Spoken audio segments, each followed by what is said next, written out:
Want to find someone on Facebook just by using their email address?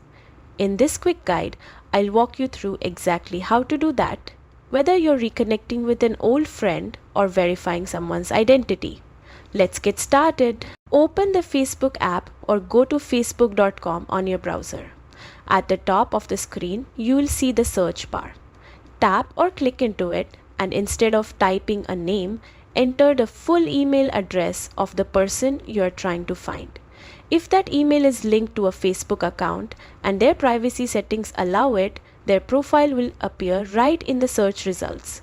From there, you can view their profile, send them a friend request, or message them directly if their settings allow it. But keep in mind, not all users have email search enabled in their privacy settings.